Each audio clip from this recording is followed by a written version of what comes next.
This is the Alden Report. Today's episode is brought to you in part by Wicked Happy. The way you live your life depends on your outlook, and theirs is simple. Be wicked happy.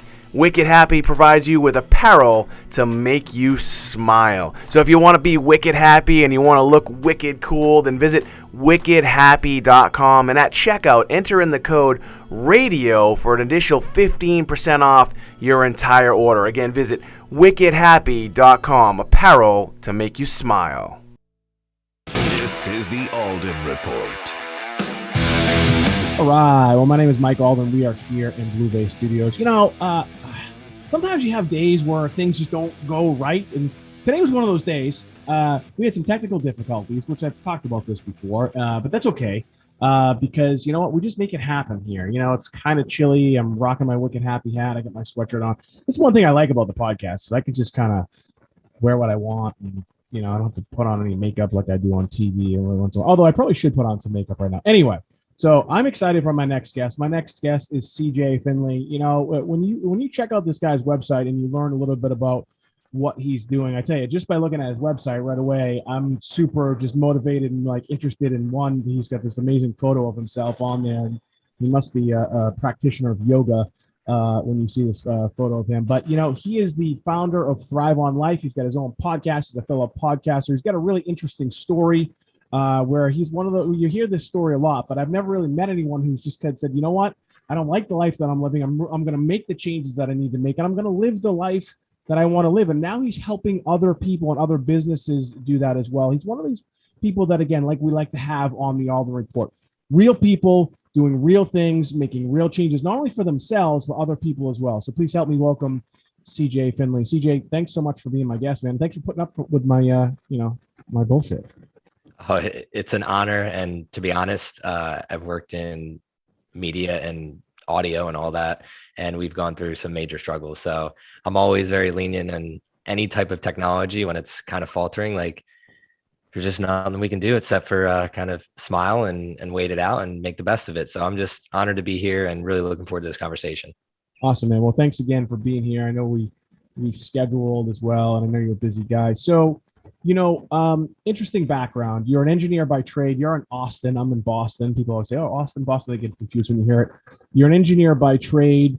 You had, you know, kind of when you hear a lot with people, you had some kind of life-altering events happen in your life, including an autoimmune disease as well. Tell us a little bit about, you know, let's just go right to those moments where you just decided, hey, you know what, I'm just not happy.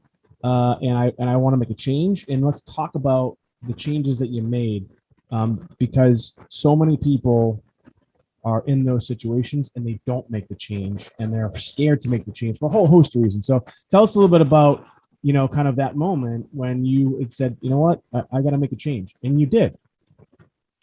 Yeah, I think I followed the age-old problem that I believe a lot of people are discovering that they followed as well right now, especially during the past couple years where we've all been struggling with what's going on in the world and we don't know where the world's going. There's a lot of uncertainty.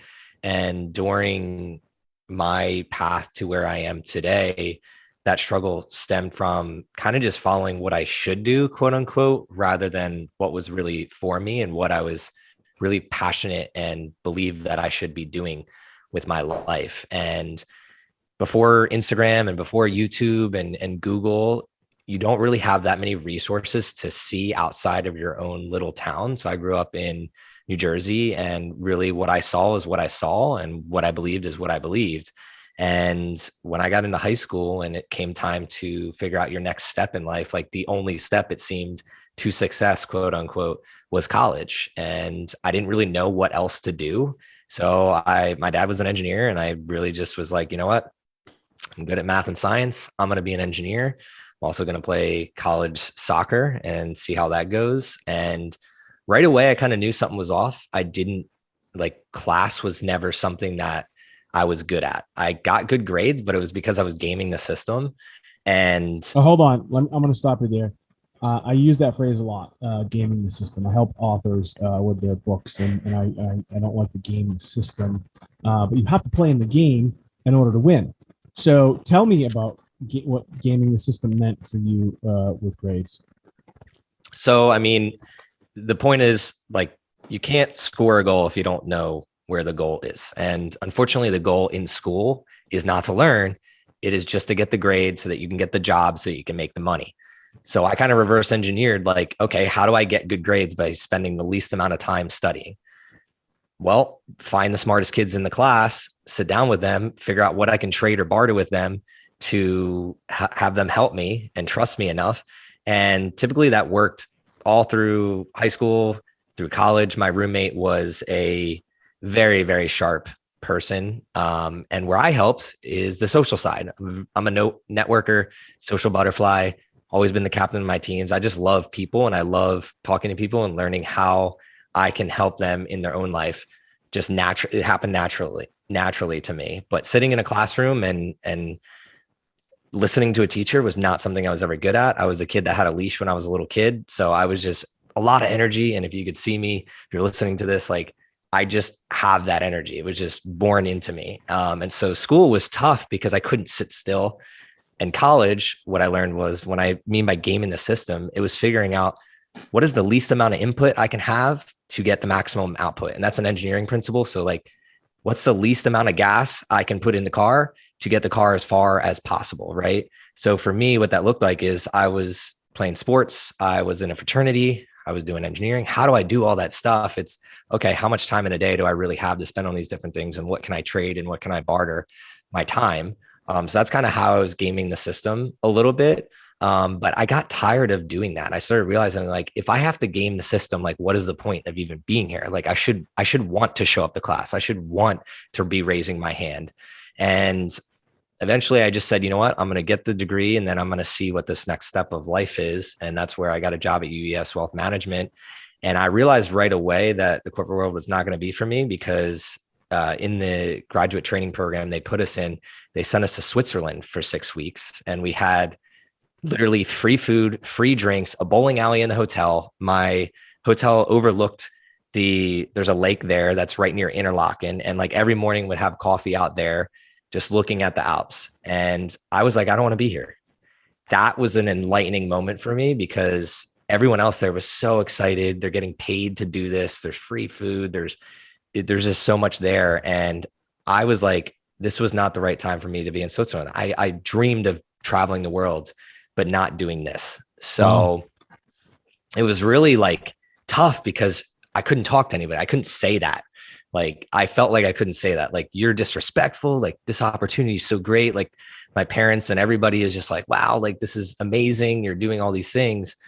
But I didn't want to do any of that. And when I started reflecting, really what it came down to was I felt detached from my purpose, and showing up every single day to have a job to please somebody else, to say, like, when I would go out and network, hey, I have this engineering job, la-di-da, but I wasn't doing anything. I was just filling out Excel sheets and doing PowerPoints and pleasing my boss or whoever was my direct person next to me, rather than like, wow, I actually made someone's day better today. And because I did that, I feel better. And when I was reflecting and really trying to figure out my own life, I started realizing that when I was in college, one of the things that I felt greatest about was that roommate that I had described prior, who really helped me get through engineering. I would bring him to the gym because he didn't know much about that. And when I see him learning something new and bettering himself and gaining confidence, that was something that you couldn't pay me to do. Like, it just felt right. It felt better than money. And the universe is amazing and really answered my calling by, I was still training when I was in my corporate job, meaning like once I stopped playing college sports, I kept training like I was playing an athlete. And people would notice that at my job, and they started asking me, like, what are you eating? What are you doing for exercise? Would you train me? And at first I said no, because I don't have time, quote unquote. But then I started going on Google, and like Instagram started becoming a thing, and there's online training and all this stuff that's happening. I was like, how much money could I make doing this on the side? And what is my input? And I started realizing I got to make a decent amount of money helping people help themselves. And it doesn't feel like work. So Right. to end that story so we can get into the next thing, I really like followed the same story that a lot of people follow, is like, I went to school because I didn't know what else to do. And then the universe started throwing me kind of like nuggets. And I think what I've done better than most people is I just said yes to like what the universe was giving me, rather than like saying, oh, I need to go get certified or I need to wait a certain period of time. I had just gotten fed up with my life. And I said, I'd rather make money making people happier, even if it's less money, than showing up to job just to say that I have a degree or this title. Like I'd made that decision at age 24. And I think it's a lot earlier than what people I've noticed do. Yeah, it's a beautiful story, because as I'm listening to you, I think a lot of people, including myself in certain points where, you get into a career, a life, a business, a certain lifestyle. And as you get older and your responsibilities change, kids, mortgages, things like that, that decision that you made at 24 becomes a lot harder. And people become trapped in their own lives. And for those listening right now, if you don't have that stuff, if you don't have the kids yet, if you don't have the house yet, maybe you got a car, okay, or what have you, and you're not happy, right, CJ? Find that nugget, take that nugget, and make that change, right? Because you never want to look back and say, man, if I'd have only done that, right? That's like poison, like thinking back like that. And that was really what I started thinking about. And I left a part of the story out. Like I was sick during the time too, where it was just like, if I'm going to be sick and this is going to be my life, like I can't keep showing up to something that I don't care about. Like I want to do something that is fulfilling to my life and makes my life feel like it has meaning every day.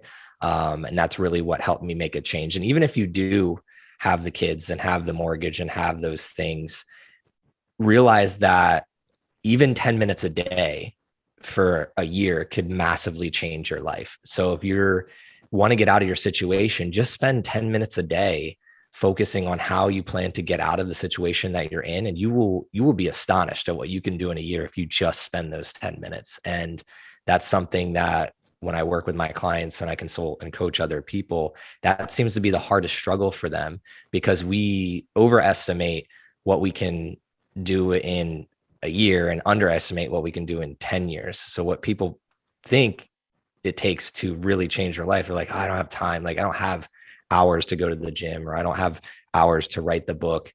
It's really just like 10 minutes a day where it's focused and dialed on what that plan is. And then you do it consistently over a year, 2 years, 3 years, and then it starts to blossom.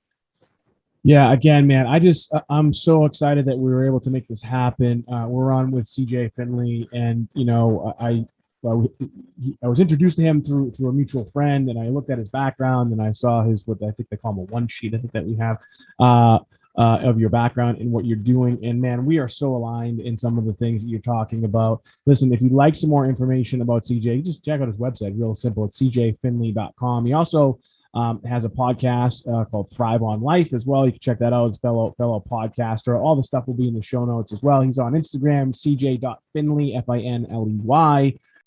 Today's episode is brought to you in part by Wicked Happy.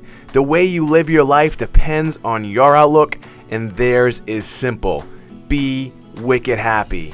Wicked Happy provides you with apparel to make you smile. So if you want to be wicked happy and you want to look wicked cool, then visit wickedhappy.com, and at checkout, enter in the code RADIO for an additional 15% off your entire order. Again, visit wickedhappy.com, apparel to make you smile. Again, I'm super excited to have you here because everything you're saying is pretty consistent with my second book, which is titled 5% More.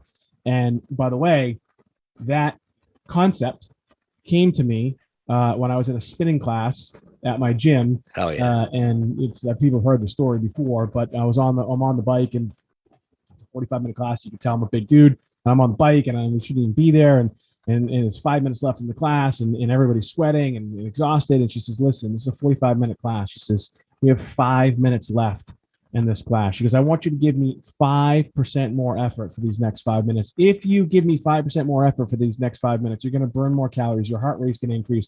When you get off the bike, your heart rate's going to stay elevated as well. And ultimately, you're going to live a healthier, happier life. And then she said, CJ, this is the part that I'm sure you'll resonate with. Anybody can do anything 5% more.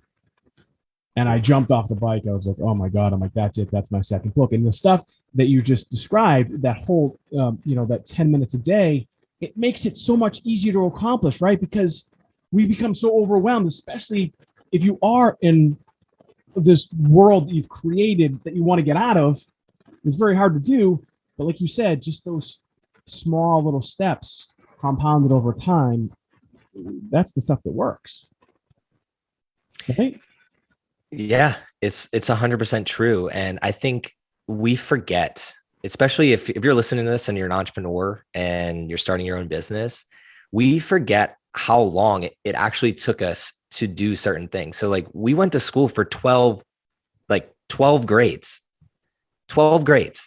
And then you paid probably upwards of $50,000 to $100,000 for 4 years to get a degree. So that's like 16 years. If you're counting from like age 5 or 6 to age 20 to 23, you sacrifice 16 years. But then when you want to start a new project or start a business, or say you want to get on the spin bike and be better at the spin bike, you have a Peloton, you're at home and you want to be an expert right away.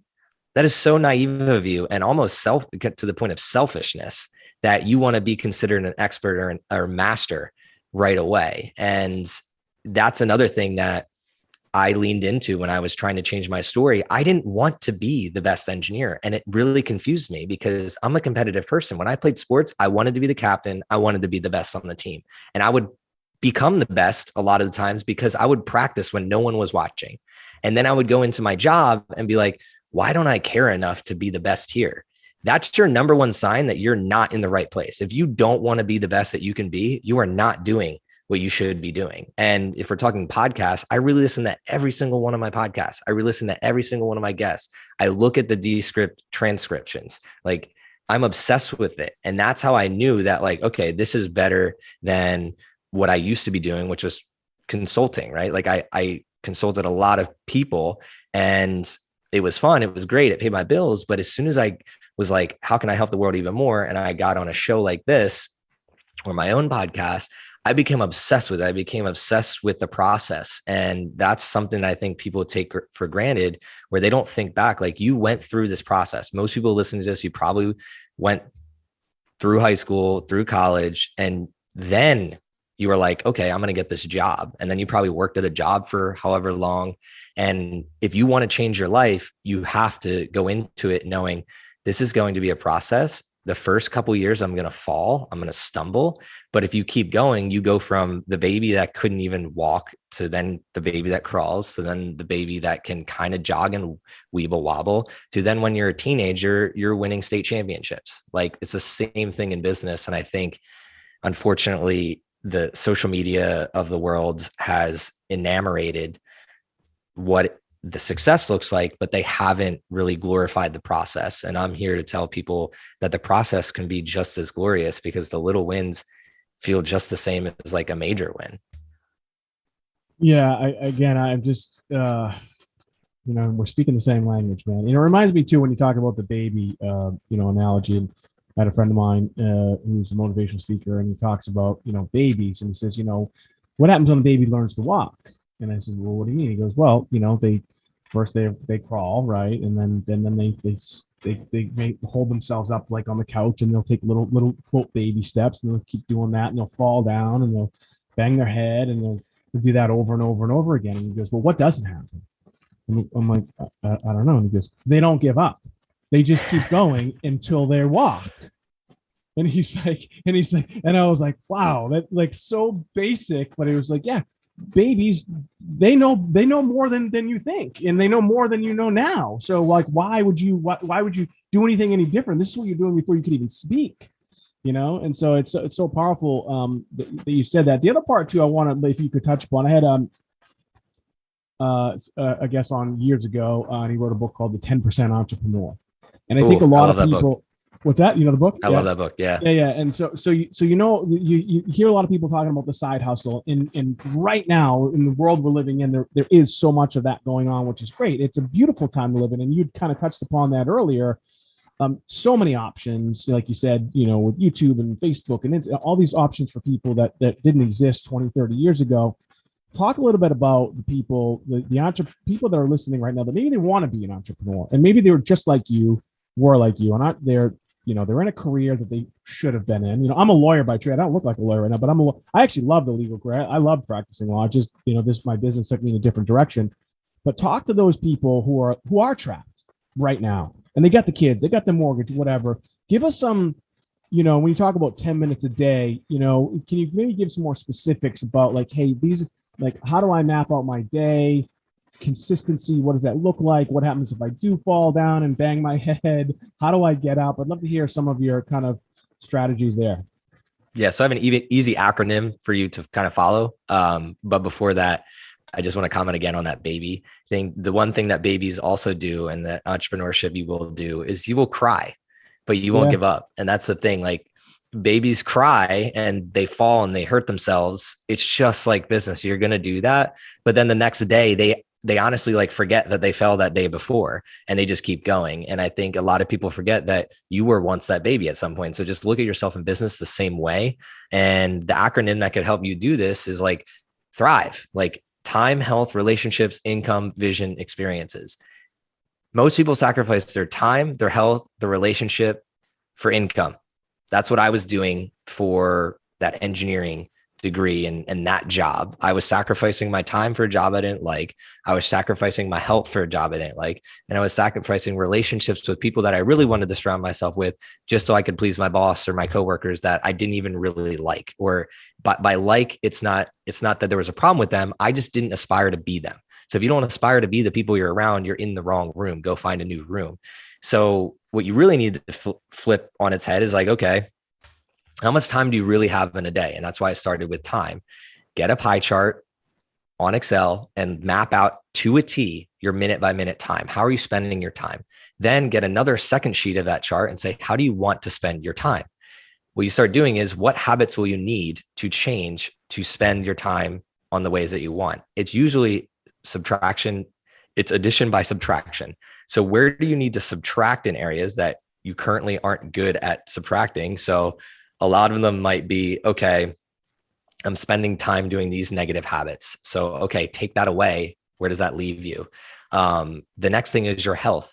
You're never going to be a successful entrepreneur, or even in the corporate world, you're never going to meet your really long-term success if you can't stay healthy. If you are healthy, you're most likely, if you're unhealthy, you're most likely going to be unhappy. And if you're unhappy, what's the point of living? So it's focus that as well. Third thing is relationships. Don't sacrifice your relationships for my instance, I was sacrificing before we were married, I was sacrificing my relationships for business meetings that I thought would help me get to a better future. But the reality is, who's my most important business partner? It's my wife. I should be setting the most time with her first. So if you can see me on the video, I'm using my hands right now to showcase a block of time. The first thing I got to stop. The first thing I'm looking at when I look at his hands, if you're watching this right now, I look at the calluses on this man's hands. Look, I got nothing. I got nothing on my hands, and I just came from the gym. All right, so keep going. We'll talk about the calluses. You're this guy's a real man. All right, keep going. So we'll talk about your wife. I appreciate it. Yeah, so I have this block of time. What I wasn't doing was I wasn't blocking off the most time for my priorities. I was giving the most important things in my life the least of me, and that's what most people do. What I want you to do is give the most of you to the most important priorities, then let everything else fall in line. And when you focus on your time, your health, and relationships, your income automatically will increase just because you're a healthier, happier, more enthused. All right, I'm going to stop you there. I'm going to stop you there for a second, because all this stuff in theory sounds great.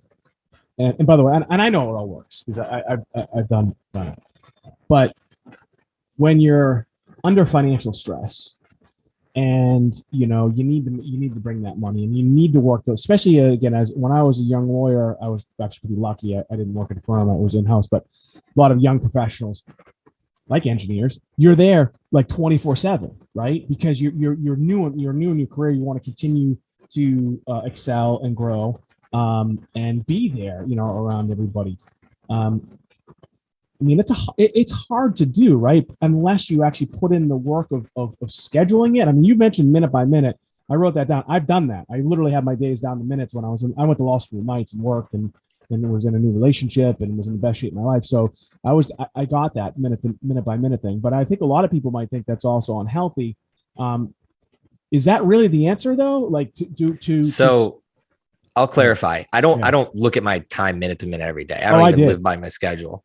I'm talking more of an exercise to show where your imbalances are. And I'll give you a great example going back to the input and output.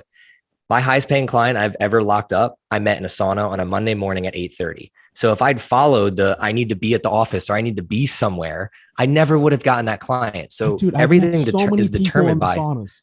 So many people in the sauna. It's a weird thing. And that's a great place to network. I've met so many people. That's why I created a mobile sauna business. Yeah.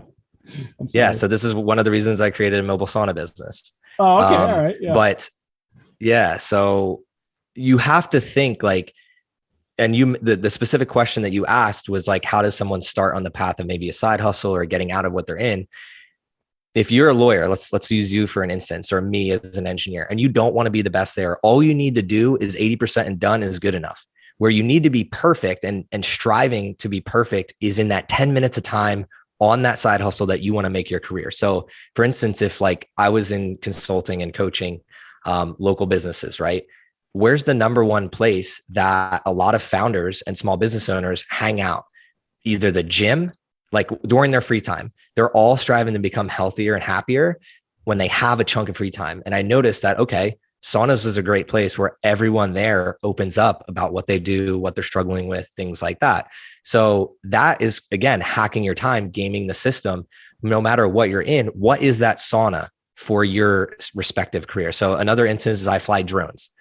One of the things I started realizing was every business needs content.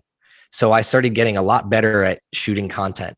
What is one way that I can separate myself right away from every other really badass videographer or photographer out there? If I buy a drone and I spend a month learning how to fly this thing, I'm then going to open up doors that nobody else can do, because the amount of people that can fly drones well is way smaller than the amount of people that can handle a video camera, because we all have a video camera with our phones now.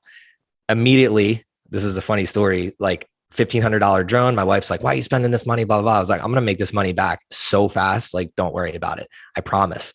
Literally within a month, I had there's this place called The Domain here in Austin, Texas. I got hired and contracted through one of the businesses there. And I made my money back within 1 gig, just because I learned how to do that certain thing. So again, gaming the system, going back to that, the Thrive model is your initial, like, where am I spending my time? How's my health? And you're starting to create habits around that. But beyond that, I don't do that every day. Like, I don't look at it every day. Those are my core values and my core principles. And then I start looking at the system of how do I actually achieve what I'm trying to achieve? And that always comes with, I ask myself, how do I be lazy? And this is a funny thing, because most people are like, oh, work hard and like do your best and try. But what I mean by be lazy is, if I'm going to get this thing done, how do I do it in the most lazy fashion? Meaning, how can I delegate, outsource, or literally get rid of whatever I'm doing so that I can achieve these goals? And a lot of people in the corporate world struggle to do this, because in the corporate world, you're taught to take on as much work and be as seen as possible so that your boss is like, oh, that's a great worker, right? But when you're an entrepreneur, like, take a podcast, for instance. I have a person that does my audio. I have a person that does my copy. I have a person that does my graphics. They all work, and I don't even get on video calls with them. I literally just have a Trello board where I say, hey, here's the video, here's the audio, and here's some notes. And then boom, within 5 days, it goes out. I don't even acknowledge it, and I'm spending time where I'm at.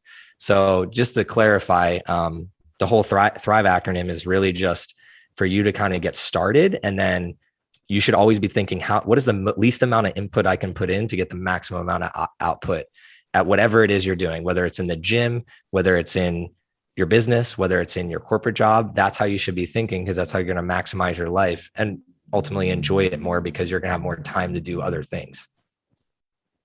So, for those listening, watching right now, I think of, you as an athlete, both in all the way through your whole life up through college, and you think about coaches. And for those listening right now who haven't maybe engaged someone like yourself, talk a little bit about the benefits of working with you, but also just in general as well, working with a coach to help you thrive and kind of get through those moments. Because, I've worked with coaches before, and I've done the masterminds. And the other part too is I have a therapist, which is this guy's almost like my coach. In fact, he's always talking to me about business, but it's mostly what we talk about. But talk a little bit about, the need for people to work with someone like you to kind of break through, because I've done it and I continue to do it, and it works. But I also had a lot of resistance, because I was just like, look at me, I'm a big shot. I've done all this stuff. I don't need these guys. I don't need these gals. But talk a little bit about the importance of that stuff. It's such a funny thing, because we grow up having coaches, and then we get into the real world, and it's like seen as a bad thing to have a coach or to have a mentor. Yet our whole lives, like especially if you're an athlete, you had coaches, you had teachers. And then once you get out of your degree, it's like, oh, that's not like, why are you spending money on a coach? The thing about it is, in entrepreneurship, I believe that you should have a coach or advisor or friends that are above you and where you're trying to go, only because when you first enter this world, you're working in your business and not on your business. So you're going to miss some things. And you have blind spots. And if you have somebody that you look up to and trust, they can call you out, because you don't really have anyone calling you out like you used to. If you're at a job, you have a boss that you go to. But if you're an entrepreneur, and this is strictly for entrepreneurs, no one's going to call you out. And we let the ego get the best of us a lot, because that's just human nature. So you definitely need somebody that's going to call you out. And I don't care if you call them a coach, a therapist. I'm a part of a men's group. So we have accountability there. It's really what are you going to do consistently? So if you're going to go to a therapist consistently, go do that. If you're going to hire a coach and you're consistently going to work with them, do that. If you're going to be a part of a men's group, show up every week, and truly show up and do the thing, whatever is going to be consistent for you. The second thing I would say is you can't be an expert in everything. And that's where pick the one thing or the couple things that you want to really thrive in, and then hire coaches or consultants in areas that you just don't care to ever learn. A great example is, for me, accounting. Like, I know enough about accounting, but I'm definitely going to spend some time with the CPA who loves that as much as I love podcasting. Right. And I'm going to grow so much faster just because he's super passionate about that one area. And I'm never going to be, nor do I want to be, that passionate about it. So when you're growing a business or a project, realize that the faster you can build a solid team, and I consider the coach or the coach type to be a part of that team. If you can find someone solid, they're going to benefit you in the long run. Yeah, that makes a lot of sense. Again, we've been on with CJ Finley. If you're listening right now, or you're watching right now, you have to be motivated. You have to be excited about, where you can go in life. And this is what he helps people do. If you'd like some more information, you can go to his website at cjfinley.com, Finley.com. His Instagram is at cj.finley. Again, that's his Instagram. He's also, he has his own podcast, again, called Thrive on Life. You should check that out, fellow podcaster. So again, if you'd like some more information, go there. Before I let you go, I want to talk to you a little bit about athletics.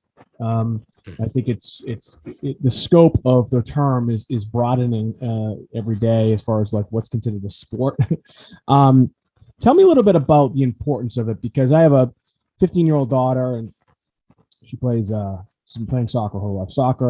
She played basketball up until this year. She wasn't really, I probably should have got her in earlier. She's really tall. Now she's playing tennis, and I think she's going to crush it in tennis. But for me, as an athlete who's played, every sport, and I played college football as well, I have always seen the benefit in being involved in athletics, team sports as well. Tell me a little bit about, your thoughts on that, and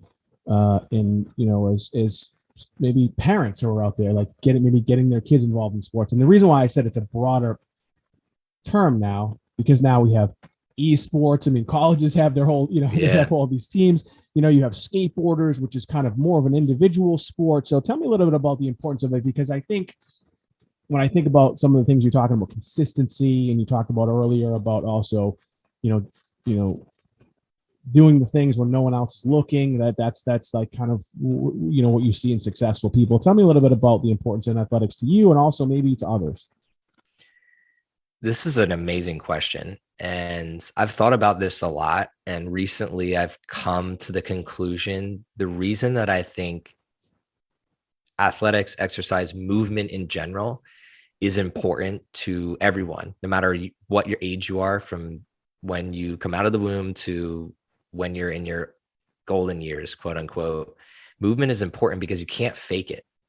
And what I mean by that is when you're good at sports, most of the time, everyone around you is the one like, damn, this person puts the work in. They are really good at what they do. You can't fake being Michael Jordan. There's just no way. And I think everywhere else, you can fake being a good employee.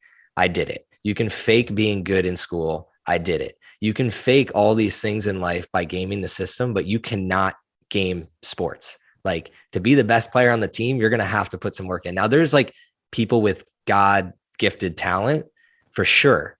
But if you want to be the best of the best, like if you're looking at the best of every sport, whether it's, you mentioned tennis, so Federer, Nadal, you mentioned soccer, so if it's Messi or Ronaldo, or basketball, MJ, LeBron, they not only had talent, they put in massive amounts of time, day in and day out, and you cannot fake that. And that's why I've loved using sports in entrepreneurship, because it's much the same way.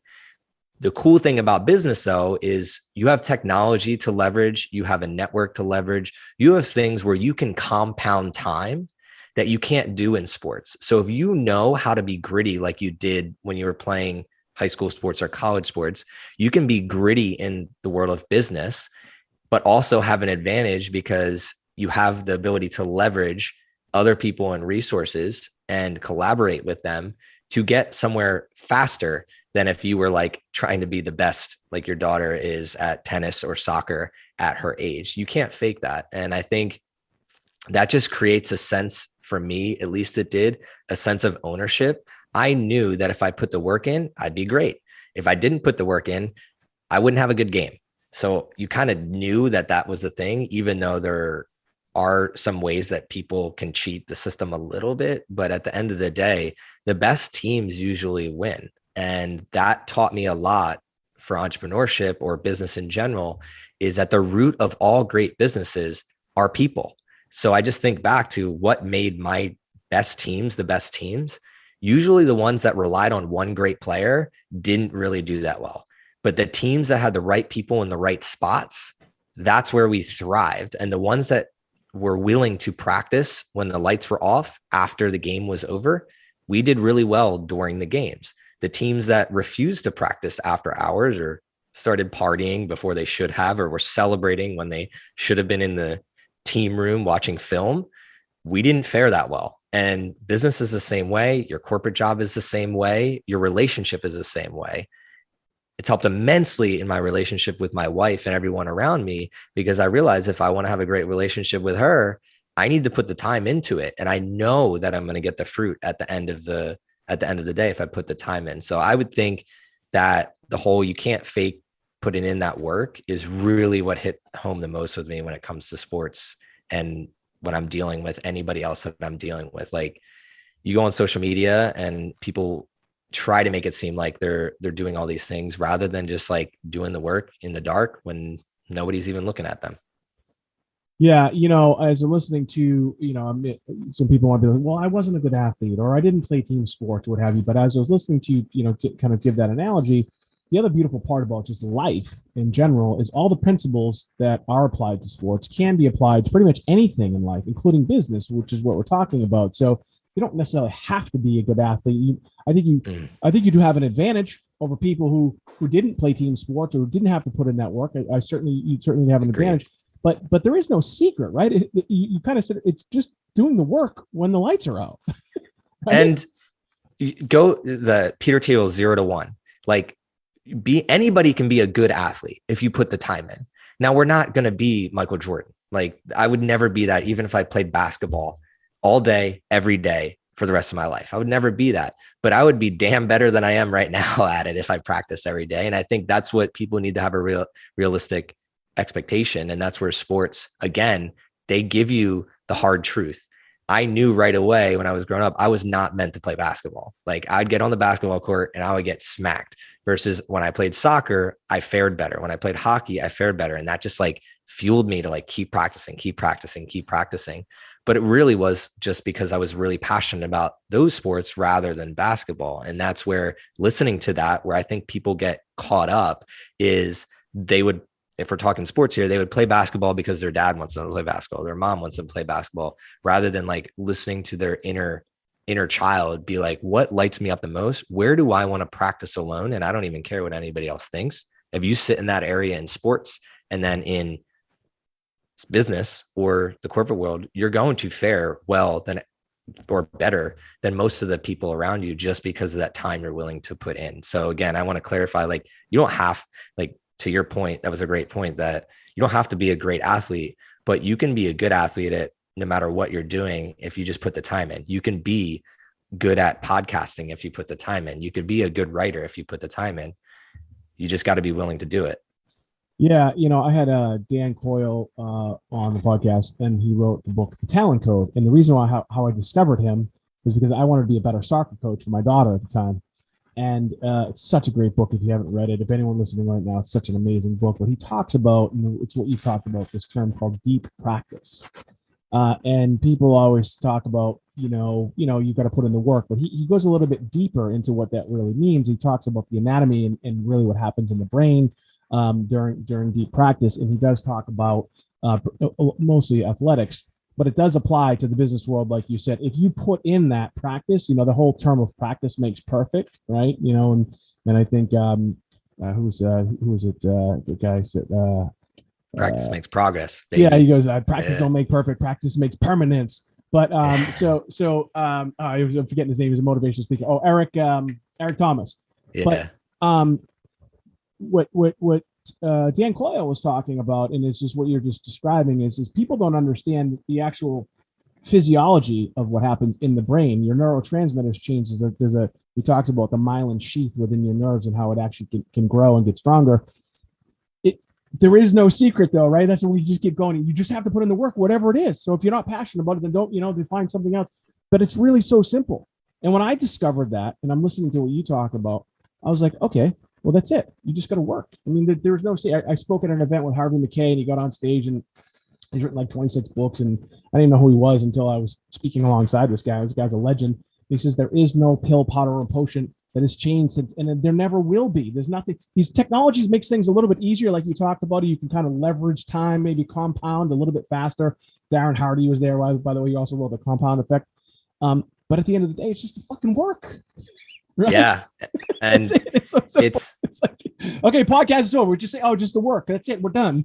It's like, yeah, it's really just, and when you're defining work, I think that's another thing that people struggle with, is like, what is the definition of work? And I love how you went into the science behind like deep, passionate work. And I think for me, work truly means solving problems. Now, the problem is when you start something, like, you don't even know where to start. That's, I think that's what the biggest struggle is when I see anybody in, no matter whether it's sports or business or the corporate world, where to start is usually the most overwhelming thing for them. And for me, when I think about starting, it's just like, well, what problems are in your life? Write them down on a Word document and just start there. Like, what problems are causing you to stay up, causing you not to have sleep, causing you digestive issues?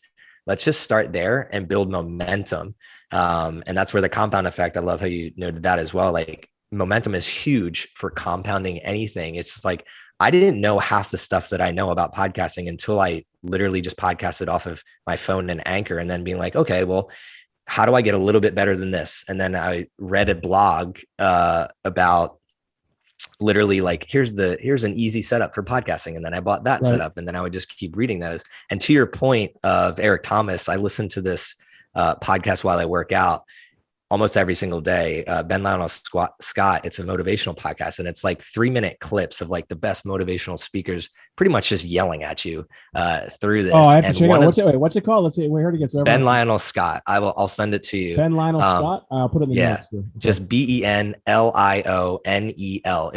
It's great. I re-listened to, there's hundreds of episodes, and they're all different topics. And one of the things that, I don't know if it's Eric Thomas, but it's someone on there, talks about mastering the monotony. So you have to learn to trigger your brain to enjoy those little monotonous things that are just painful, honestly. So like, I love podcasting. We're sitting here talking, conversing, but like the pain of it is like, after this, you got to take the audio, you got to do so many little things that nobody sees afterwards. If you can master those monotonous things and see how those little things will add up to your long-term value, then you will truly succeed at your craft. So again, bringing up basketball, if you can master free throws, start there. If you can master 3-pointers, start there. And then in your life, if you're an entrepreneur, if you can master just your finances, looking at your finances every week and understanding how much money is coming in, how much money is going out, those little simple things you can master. A good way that I use is either Mint or Personal Capital on your phone. Every single week, I'm just checking that and make sure that I'm on track. You're going to fare a lot better than most other people, because the monotonous things that are really small feel like work, and they'll just like throw them under the bed, but they don't go away when you throw them under the bed. Wow, man, I could talk to you all day, but I know you got other things you have to do. Listen, I want to thank you so much for coming on, folks. Again, we've been on with CJ Finley, fellow podcaster. He's motivated me. I hope he's motivated you. I hope he's also taught you. We've talked a lot about, we talk about a lot of different things in the podcast, but if you've been listening up to this point or watching right now, I hope you really have kind of absorbed what he's saying. You know, we're talking about consistency. We're talking about putting in the work. And we're also talking about the last thing, you just got to start. You know, so many people get caught up in myself as well, get caught up in the, what if, or I need this, or I need that. I don't know how to do this. I don't know how to do that. If you want to start a podcast today, right now, you could literally start it with your phone and the microphone that comes with your phone. Plain and simple, right? He did it. I've done podcasts from my car. I've done them, from my basement. I've done them everywhere. That's the best part of it. Whatever it is you want to do, you just have to start. I think that's one of the big takeaways that I've taken from this. Again, if you'd like some more information, if you want to work with CJ, you can. You just go to cjfinley.com. It's CJ and then FINLEY.com. Check him out on Instagram. Also, check out his podcast, Thrive on Life. And if you want to get even more information about him and even get any more motivated, please go ahead and check that out. We'll also have all that in the show notes. CJ, thanks so much for being here. Thanks for putting up with my technical difficulties. And also, just thanks for being an amazing guest. My name is Mike Alden. That's CJ Finley. And we'll see you soon. Today's episode is brought to you in part by Wicked Happy. The way you live your life depends on your outlook, and theirs is simple. Be wicked happy. Wicked Happy provides you with apparel to make you smile. So if you want to be wicked happy and you want to look wicked cool, then visit wickedhappy.com, and at checkout, enter in the code RADIO for an additional 15% off your entire order. Again, visit wickedhappy.com, apparel to make you smile.